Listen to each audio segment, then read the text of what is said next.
Ya, makna kebangkitan orang mati, pengakuan iman rasuli kita berbunyi ya. Kita percaya akan persekutuan orang kudus, pengampunan dosa, kebangkitan orang mati dan hidup yang kekal. Amin gitu ya. Nah, di dalam rumusan GKI kita menggunakan kebangkitan orang mati. Sedangkan di dalam kalau ibu bapak saudara-saudara itu ke gereja selain GKI ya, misalnya ke GPIB, itu dipakai istilah kebangkitan daging ya. Kalau ke GKJW, Gereja Kristen Jawi Wetan, kebangkitan eh, badan. Kalau ke gereja Katolik itu kebangkitan tubuh ya. Coba saya cek dulu. Betul nggak ya? Iya betul ya. Katolik itu kebangkitan badan. Kalau GKJW kebangkitan daging. Ada juga kebangkitan tubuh. Lah GKI kebangkitan orang mati. Itu dari mana itu ya? Dan juga artinya apa? Itu yang kita bahas malam ini Bu Baba ya. Nah gunanya membahas ini sebenarnya besar ya, yaitu supaya kita eh, memahami apa pengharapan kita yang terjadi ke depan ya. Pengharapan ya Bu Bapak ya. Bukan kejadian persis, kita nggak tahu apa yang terjadi sesudah kematian ya. Tapi kita berharap itu ya, ada pengharapan akan apa yang Tuhan buat bagi kehidupan kita. Kita mulai saja ya. Nah, jadi rumusan pengakuan iman rasuli itu eh, ada dalam bahasa Yunani dan ada dalam bahasa Latin. Dan kemudian diterjemahkan ke dalam bahasa Indonesia. Ya. Nanti kita akan lihat pilih apa terjemahan Latin dan terjemahan Yunaninya. Selain pengakuan iman rasuli, yang pendek itu yang kita ucapkan di kebaktian ya. Kita juga menerima GKI itu pengakuan iman Nikea Konstantinopel, versi panjang dari pengakuan iman rasuli. Ya, ini pengakuan iman yang juga diterima gereja Katolik dan gereja-gereja Tuhan di seluruh dunia. Namanya pengakuan iman ekumenis ya. Jadi sama itu ya. Dasarnya dari Alkitab. Selain itu pengakuan iman Athanasius dan juga kita sudah punya pengakuan iman GKI, yaitu konfesi GKI. Ya. Jadi kalau ditanya GKI itu gereja yang kayak apa sih pemahaman imannya?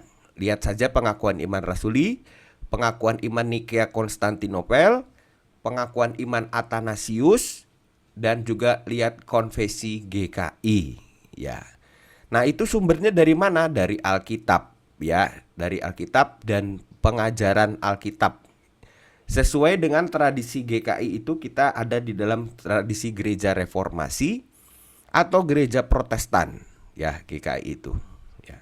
Tentu ada beda cara pengajaran ya, gereja Katolik dan gereja Protestan juga macam-macam. Termasuk kalau GKI dengan GPIB dengan GKJW terkait mengenai kebangkitan orang mati ini mungkin agak sedikit beda, agak sedikit ya. Tapi kita akan lihat sebenarnya nggak terlalu beda-beda jauh. Nah kita mulai saja dari Alkitab sendiri apa yang dikatakan bahwa di dalam perjanjian lama, yaitu di dalam kitab Daniel 12 ayat 2 dan 3, itu ada itu tentang kebangkitan orang mati. Ya. Di sini dituliskan dan banyak dari antara orang-orang yang telah tidur di dalam debu tanah akan bangun, sebagian untuk mendapat hidup yang kekal, sebagian untuk mengalami kehinaan dan kengerian yang kekal, dan orang-orang bijaksana akan bercahaya seperti cahaya cakrawala, dan yang telah menuntun banyak orang pada kebenaran seperti bintang-bintang tetap untuk selama-lamanya. Perhatikan ya. Di sini emang disebutnya orang-orang yang telah tidur di dalam debu tanah. Ini orang-orang yang mati ya. Nah, makanya saya pinjam istilah Daniel juga untuk menyebutkan kematian bagi orang percaya itu seperti tidur ya, seperti tidur. Tubuh ragawi kita hancur ya, ada yang dimakamkan nanti jadi debu tanah, dikremasi juga debu tanah ya. Jiwa kita juga tidur ya di dalam pemahaman kita nggak tahu, nggak sadar, nggak kemana-mana ya seperti itu. Dan nanti ada saatnya kita bangkit ya, dibangkitkan Tuhan. Itu dasar di dalam perjanjian lama Daniel 12. Ada juga Mazmur 49 ayat 16. Tetapi Allah akan membebaskan nyawaku dari cengkeraman dunia orang mati, sebab ia akan menarik aku. Ya, seperti begitu. Nah ini ibu bapak, kalau mau cari ayat-ayat di Nisan, biasanya kan dari perjanjian baru. Ya ini boleh juga nih kalau dari perjanjian lama Daniel 12 ayat 2, bagus ya. Mazmur 49 ayat 16 ya, seperti begitu.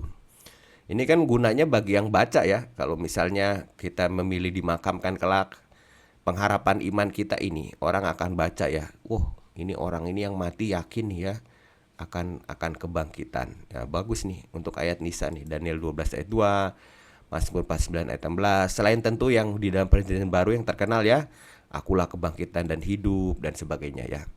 Lalu juga di dalam perjanjian lama ada juga bagian yaitu Mazmur 73 ayat 23 sampai 3 ayat 23 sampai 26, maaf ini ya, saya salah, saya perbaiki.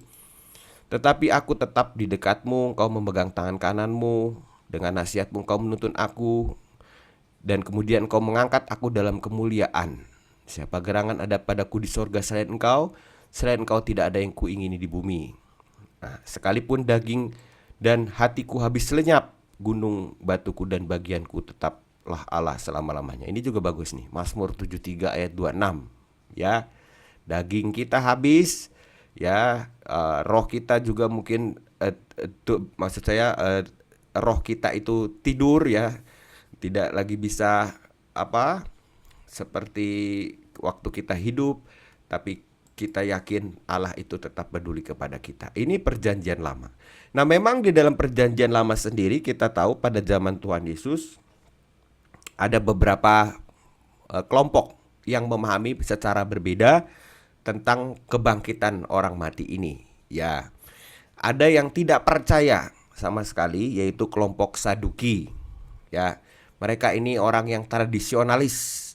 Mereka beranggapan di dalam Kejadian, Keluaran, Imamat, Bilangan, Ulangan, Taurat itu ya, nggak ada itu disebut kebangkitan orang mati. Ya, kalau kita perhatikan ini kan bukan di Kejadian, Keluaran, Imamat, Bilangan, dan Ulangan ini ya, teks-teks PL-nya ya. Makanya orang-orang Saduki nggak percaya kebangkitan orang mati. Orang mati ya mati, titik, habis, sudah selesai ya. Lalu ada kelompok namanya kelompok Eseni. Kelompok Eseni ini hidupnya menyendiri ya, seperti Yohanes Pembaptis. Mereka percaya akan roh yang tidak binasa, immortal, roh tidak bisa mati ya. Tubuh memang mati, roh enggak mati ya. Rohnya itu tetap selama-lamanya ya. Bahkan ada bersama Tuhan, yaitu Eseni. Lalu ada kelompok Farisi. Kelompok Farisi ini kita tahu Rasul Paulus itu dari kalangan ini. Nah ini percaya kebangkitan orang mati karena ada dasar-dasarnya ya. Kelompok Farisi ini lebih modern ketimbang kelompok tadi, kelompok Saduki ya. Dan kelompok Farisi melihat bahwa ada pengharapan. Kita nggak hanya mati terus mati, tapi Tuhan itu kasihnya itu menembus maut ya. Sehingga bagi kelompok Farisi itu baik tubuh, roh, jiwa itu satu keutuhan dan akan dibangkitkan oleh Tuhan ya. Seperti itu kelompok Farisi. Nah terus kemudian kalau kita lihat perjanjian lama, selain ketiga kelompok itu, kalau kita baca dari kitab Kejadian sampai Maliaki, ada perkembangan juga ya tentang kebangkitan orang mati ini ya. Nah tapi yang kemudian yang kita bahas adalah Rasul Paulus dari kelompok Farisi ternyata memiliki perkembangan lagi setelah menyaksikan peristiwa kebangkitan Tuhan Yesus ya. Jadi kalau berdasarkan sejarah ini, kita langsung dari Alkitab saja, nanti kita ke pengakuan imannya ya. Dari sejarah di dalam pemberitaan Alkitab itu sudah ada dasarnya di perjanjian lama tentang kebangkitan orang mati. Dan khususnya kalau di tradisi perjanjian lama kelompok Farisi. Nah murid-murid Tuhan Yesus itu ya berasal dari tradisi perjanjian lama ya. Nah mereka tentu ada yang memahami, mungkin ada yang seperti Saduki, nggak percaya kebangkitan. Mungkin ada yang memahami tentang kekekalan roh ya. Ada mungkin yang seperti Rasul Paulus ya, kebangkitan orang mati, tubuh jiwa roh utuh ya, dibangkitkan Tuhan. Nah, awalnya mereka masih belum sepaham nih, tapi setelah mereka menyaksikan sendiri Tuhan Yesus bangkit, menampakkan diri, hidup dalam tubuh rohani, tubuh surgawi ya, maka mereka percaya bahwa betul kalau kita mati, kita nggak hanya mati aja, kita akan menerima apa yang Kristus itu janjikan, yaitu kita pun dibangkitkan. Bahkan di dalam Injil ini sudah ditegaskan juga, Tuhan Yesus mengatakan ya, Matius 8 ayat 11, kata Tuhan Yesus, "Aku berkata kepadamu, banyak orang akan datang dari timur dan barat dan duduk makan bersama-sama dengan Abraham, Ishak dan Yakub di dalam kerajaan sorga." Perhatikan ini kan pada zaman Tuhan Yesus, Abraham udah mati, Ishak udah mati, Yakub udah mati. Tapi kata Tuhan Yesus akan ada kumpulan orang duduk makan. Ya, ini kan keyakinan iman pengharapan. Tuhan Yesus sudah katakan bahwa hidup itu nggak hanya berhenti di kematian. Lalu di dalam 1 Tesalonika 4 ayat 13 sampai 18, ini sering saya bacakan ya saat pemakaman, kremasi. Ini Rasul Paulus jelaskan dasar iman kita pengikut Tuhan Yesus. Selanjutnya kami tidak mau saudara-saudara bahwa kamu tidak mengetahui tentang mereka yang meninggal, supaya kamu jangan berduka cita seperti orang-orang lain yang tidak mempunyai pengharapan. Ya, karena pada zaman itu ada orang yang ya udah mati ya mati itu ya. Nah, kenapa kok harus kita itu nggak berduka cita seperti orang-orang itu? Karena kata Rasul Paulus, jikalau kita percaya bahwa Yesus telah mati dan telah bangkit, maka kita percaya juga bahwa mereka yang telah meninggal dalam Yesus akan dikumpulkan Allah bersama-sama dengan Dia. Perhatikan di sini ya, akan. Ya, seperti itu. Kapan ini akan ini? Ya, yaitu saatnya nanti ya, saat Tuhan menetapkan kegenapan zaman ya. Nah, ini kami katakan kepadamu dengan firman Tuhan, kita yang hidup yang masih tinggal sampai kedatangan Tuhan sekali-kali tidak akan mendahului mereka yang telah meninggal. Sebab pada waktu tanda diberi, nah ini yang maksud saya ya, yaitu pada waktu penghulu malaikat berseru, sangkakala Allah berbunyi, maka Tuhan sendiri akan turun dari surga, dan mereka yang mati dalam Kristus akan lebih dahulu bangkit. Ya, di sini perhatikan nih, mereka yang mati dalam Kristus. Ingat-ingat ya ini ya, kata-kata ini ya. Nanti supaya kita jangan berantem. Tubuh, badan, daging, atau orang mati ya. Di sini perhatikan nih, mereka yang mati dalam Kristus ya. Jadi ini yang pentingnya nih, dalam Kristus ya. Akan lebih dahulu bangkit. Sesudah itu kita yang hidup yang masih tinggal akan diangkat bersama-sama dengan mereka dalam awan menyongsong Tuhan di angkasa. Demikian kita akan selama-lamanya bersama-sama dengan Tuhan, kekekalan ya, keabadian, maaf ya.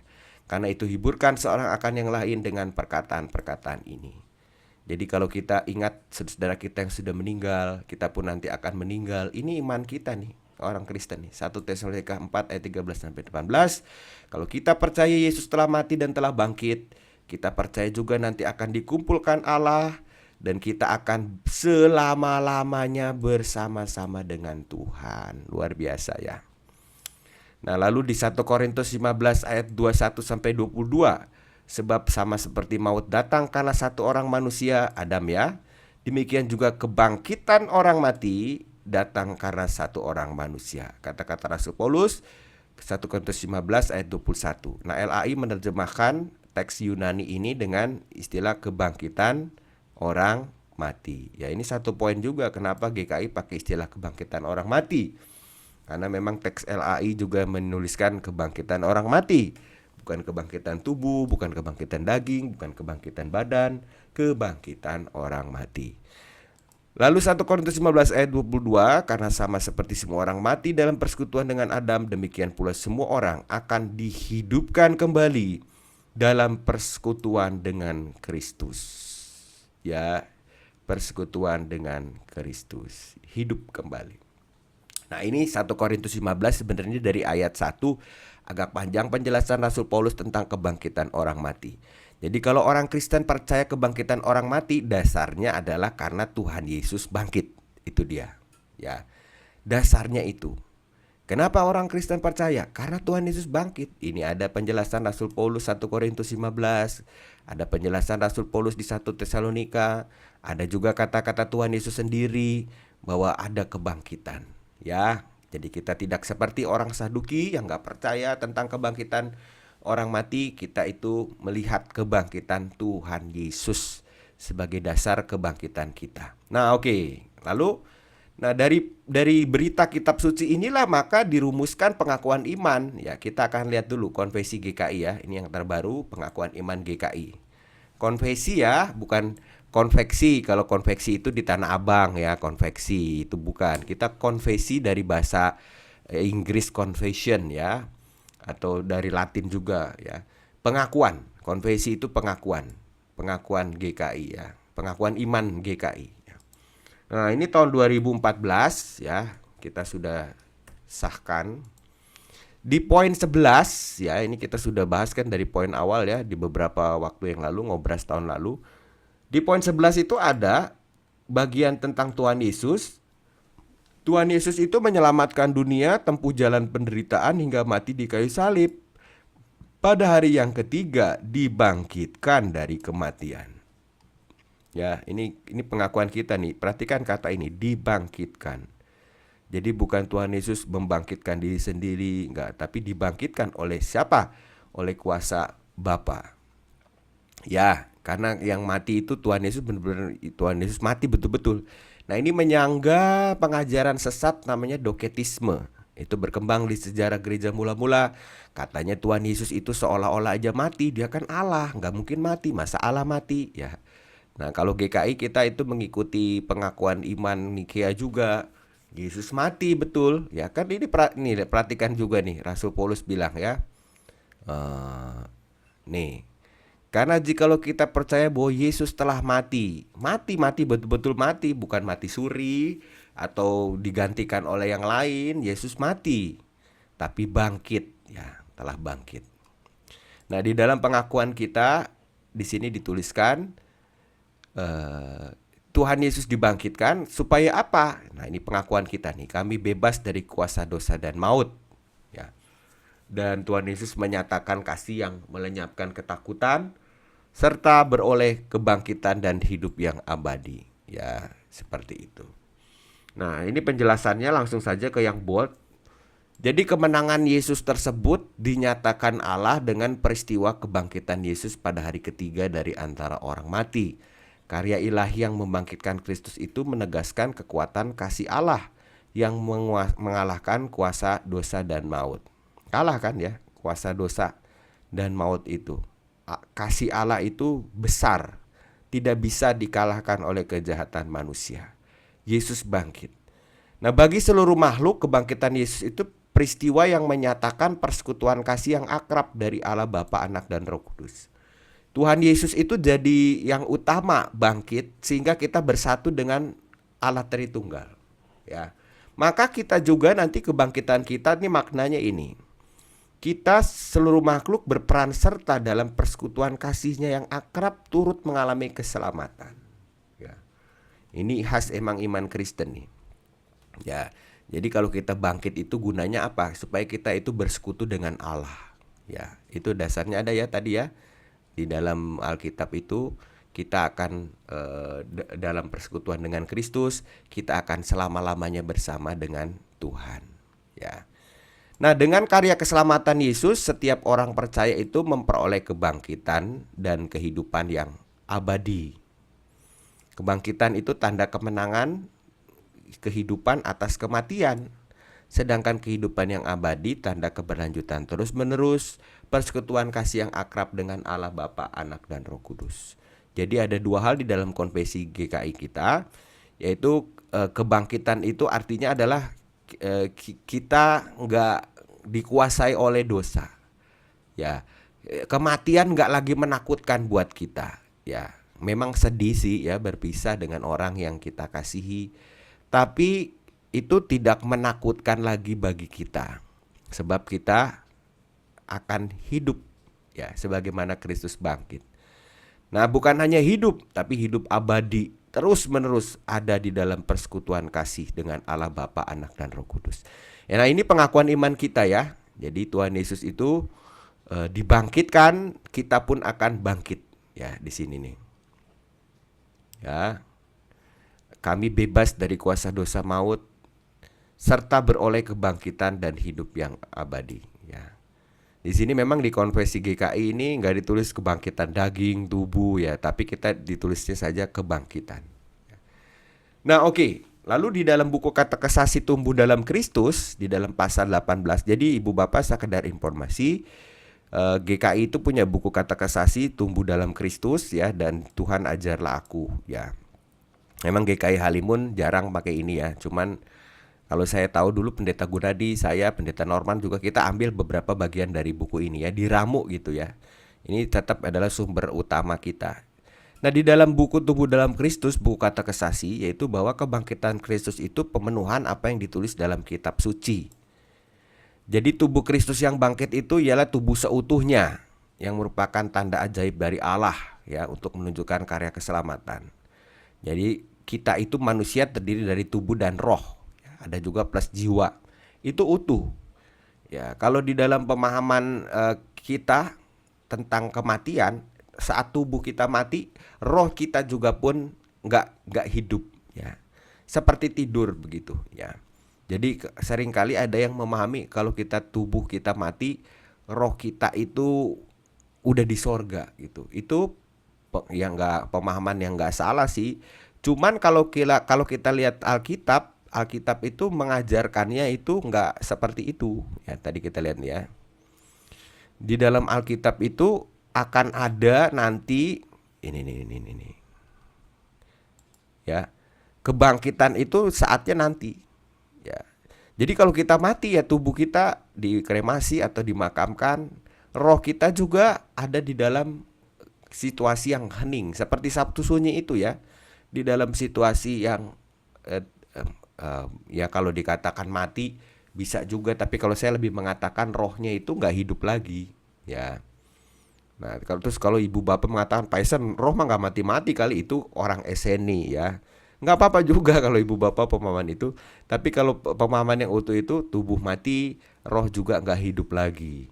Nah, justru disitulah pemaknaan akan kebangkitan itu berkesan ya. Seperti itu. Ya, jadi tubuh dengan roh itu nggak terpisah.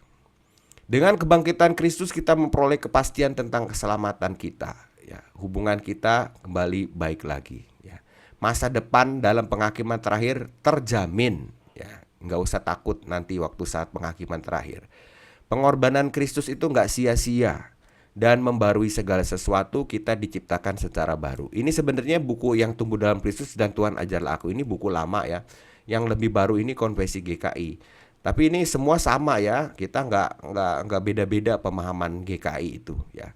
Di dalam buku Tuhan ajarlah aku tentang kebangkitan itu, bahwa kesaksian peristiwa pengalaman iman gereja bahwa kubur telah kosong, ada penampakan Kristus kepada murid-muridnya. Ini bukti kebangkitan Kristus.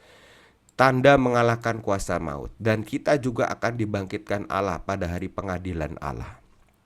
Ini dia ya, iman kita. Seperti itu. Jadi kalau kita mengikrarkan kebangkitan orang mati, langsung ingatnya ini ya ibu bapak ya, bahwa Tuhan Yesus sudah bangkit dari kematian, dan sehingga kita pun kelak akan menerima kebangkitan itu, akan bersama-sama dengan Allah ya, di dalam persekutuan yang luar biasa menyenangkan ya. Itu dia kebangkitan orang mati ya. Nah, sekarang terkait istilah nih ya, terkait istilah ini saya kutip catatan Pendeta Yohanes Bambang Mulyono. Dia pernah mengadakan penjelasan juga ya, kenapa GKI pakai istilah kebangkitan orang mati, kok GPIB pakainya kebangkitan daging, ada juga kebangkitan tubuh, ada juga kebangkitan badan ya kalau gereja Katolik. Nah, jadi di sini dijelaskan ya, kebangkitan badan itu dari teks asli di dalam pengakuan iman Rasul itu sarkos anastis ya. Sarks ini daging sebenarnya, ini sarks ini. Anastis ini, anestes ini kebangkitan ya, kebangkitan. Nah, kalau carnis resurrectionem ini Latin. Ya, carnis ini ya daging juga sebenarnya ya, tubuh lah kayak begitu. Nah, kenapa kok ini sangat ditekankan tentang daging, daging dan tubuh dan badan ya oleh bahasa teks Yunani dan Latin ini? Sebab ini untuk menyangkal ajaran sesat yang berkembang pada gereja mula-mula yang mengatakan Tuhan Yesus itu sebenarnya ya karena dia suci dari sorga, dia seolah-olah aja mati gitu ya, kayak begitu. Dan juga kebangkitannya itu kebangkitan rohani gitu ya, bukan tubuh.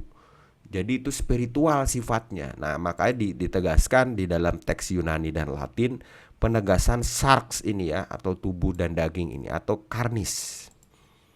Nah, ini bahasa gerejawi, bahasa teologi itu Yunani ini bahasa asli Perjanjian Baru. Kalau Latin ini bahasa Roma ya, Roma kan berkembangnya begitu. Dua teks ini ya yang sering dipakai ya. Nah, kalau mau diterjemahkan yang hurufiah, tentu versi GKJW itu daging ya, karena saya bilang nih sarx ini daging nih hurufiahnya. Karnis juga makanya ada istilah karnivora ya, tahu kan? Nah, ini daging, pemakan daging. Ini Latin tuh karnis tuh daging. Kalau mau hurufiah itu kebangkitan daging itu ya, atau Katolik tuh kebangkitan badan itu cocok. Ya, jadi kalau saudara-saudara kita yang pakai pengakuan iman rasulinya kebangkitan daging atau kebangkitan badan, itu mereka hurufiah menafsirkan pengakuan iman rasuli dalam teks Yunani dan Latin ya, nggak keliru ya. Nah, kenapa kok GKI pakai terjemahan kebangkitan orang mati? Nah, ini alasan pertama, untuk menghindari kesalahpahaman bahwa kebangkitan tidak melibatkan manusia seutuhnya. Sebab kalau cuman kebangkitan daging dan badan, berarti tadi kan seolah-olah tubuh dan roh terpisah. Ya, berarti rohnya udah ada di sorga, nah tinggal sisanya nih badannya ntar dibangkitin. GKI nggak memahami begitu. GKI memahaminya waktu tubuh mati ya roh juga nggak hidup lagi. Ya, kan terikat. Tapi ada saatnya nanti itu dibangkitkan seutuhnya. Ya, ini perhatikan nih, manusia seutuhnya. Nah, kedua, untuk membuat konsisten dengan pengakuan iman universal lainnya, ini pengakuan iman Nikea Konstantinopel, versi panjang dari pengakuan iman rasuli, bahwa di dalam pengakuan iman ini yang dipakai memang kebangkitan orang mati, yaitu bahasa Latinnya resurrectionem mortuorum, mortal ya. Ini mortuorum ini orang mati, atau anastinekron. Nekron ini orang mati, nekron ya, mayat ya. Itu Nikea. Jadi kalau kita lihat sejarahnya atau penjelasannya, kalau ada yang nanya ya, misalnya saudara kita ada GPB, kok GKI pakai kebangkitan orang mati, bilang aja kita itu menerjemahkan dari yang pengakuan iman Nikea ya. Sebab di Nikea itu bahasa Latinnya resurrectionem mortuorum atau anastinekron di dalam bahasa Yunaninya begitu ya. Terus ya bisa juga ditambahkan yang lain lagi, bahwa di dalam Alkitab sendiri dituliskan penjelasan Rasul Paulus itu istilahnya itu kebangkitan orang mati ya, antara lain 1 Korintus 15 ayat 22 di sini kan, kebangkitan orang mati begitu ya. Jadi kita setia dah terhadap berita Alkitab ya, terjemahan yang dipakai LAI. Itu ya jawaban teknisnya karena perbedaannya. Terus berarti yang karnis, yang GPIB, yang GKJW salah dong? Ya enggak. Ya seperti saya katakan tadi, itu memang terjemahan hurufiah ya dari versi Yunani Latin pengakuan iman rasuli ya. Di sini dijelaskan ya. Secara hurufiah tentu versi GKJW atau GPIB ya, yang pakai istilah daging ini ya, atau tubuh kalau nggak salah kalau GPIB itu. Atau Katolik tuh kebangkitan badan itu lebih sesuai dengan sarkos atau karnis. Ya, tapi GKI menerjemahkan kebangkitan orang mati ini sesuai dengan pengakuan iman Nikea Konstantinopel ya. Kalau memang ibu bapak tanya bedanya apa nih ini dengan rasuli, sama, cuman ini versi panjang alias lengkapnya ini lebih detail ya. Kayak begitu. Terus mana yang lebih betul Nikea atau rasuli? Sama juga. Cuman memang perbedaannya gini ya. Kenapa kok iman Nikea itu pakai istilah mortuorum ya, atau nekron? Kenapa kok nggak dipakai istilah sarkos dan karnis? Ada alasannya. Nah, itulah kenapa GKI milih Nikea. Kenapa alasannya? Bahwa mortuorum ya itu dibandingkan sarx ya, necron dibandingkan dengan karnis itu lebih utuhnya yang mortuorum ini. Sebab orang mati ya, yang kita pakai istilah untuk orang mati, lebih utuh ketimbang badan dan daging aja. Ya. Nah, ini kan juga akan menemui masalah teknis dengan orang yang dikremasi misalnya ya. Pak, saya mau dikubur aja deh biar ada tulangnya, kan ntar kan saya imannya kebangkitan daging tubuh ya. Kalau dibakar habis semua. Nah, itu kan jadi bermasalah. Tapi kalau kebangkitan orang mati jelas, karena kita mengimani itu keutuhan ya tubuh roh, dan gak perlu khawatir mau dikremasi, mau dimakamkan. Kita itu memahami orang mati ya, kematian itu akan dikalahkan ya, seperti begitu ya.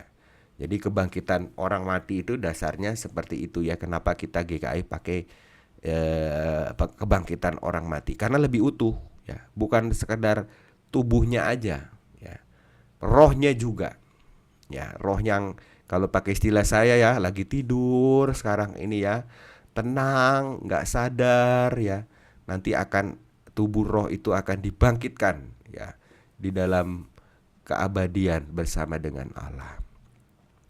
Ya, kayak begitu.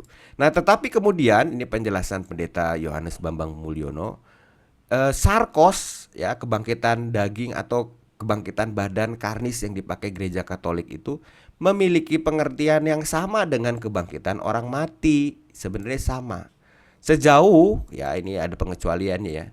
Istilah-istilah tersebut dipakai untuk menunjuk manusia secara utuh dan tidak ada sikap dualisme yang memisahkan tubuh dan roh. Jadi seumpama kalau saudara-saudara kita di Katolik, di GPIB, GKJW memahami, kita tanya ya, kamu percaya memilih kebangkitan, dituliskan kebangkitan daging atau badan tubuh, itu tubuhnya aja atau rohnya aja? Nah, kalau mereka mengatakan ya tubuh dan roh semua bangkit, itu sama sama kita ya. Tapi kalau mereka mengatakan ya tubuh aja, rohnya udah ke sorga kan, nah itu beda dengan kita ya. Sebab di GKI kita memahami yang gak terpisahkan, tubuh dan roh itu satu ya, seperti gitu. Kalau kita mati ya keduanya tanda kutip mati ya, tidak hidup lagi ya, tidak bisa ngapa-ngapain lagi ya. Jadi jangan makanya jangan terperdaya, Pak Isen, itu kayaknya ada roh orang mati tuh. Wah, itu udah pasti bukan ajaran GKI, itu ajaran lain. Kalau roh orang mati melayang-layang apa? Sebab kita mengimani kalau kita mati ya tubuh dan roh kita itu mati ya, selesai ya. Tapi ada tapinya, pengharapan iman kita nanti kita nggak mati lagi ya, kita akan dibangkitkan ya saatnya. Tuhan tetapkan sendiri, Tuhan Yesus menjadi hakim yang adil. Kita akan diperiksa, semua dites ya, semua dibangkitkan. Nah, kalau kita didapati hidup kita menerima kasih anugerah Allah, kita akan menikmati keselamatan kekal. Nah, itu dia Ibu Bapak yang bisa saya sampaikan terkait kebangkitan orang mati ya, terbaik kebangkitan orang mati. Sekarang giliran kita tanya jawab ya. Silakan bagi ada yang mau bertanya, menanggapi atau menambahkan, saya persilakan.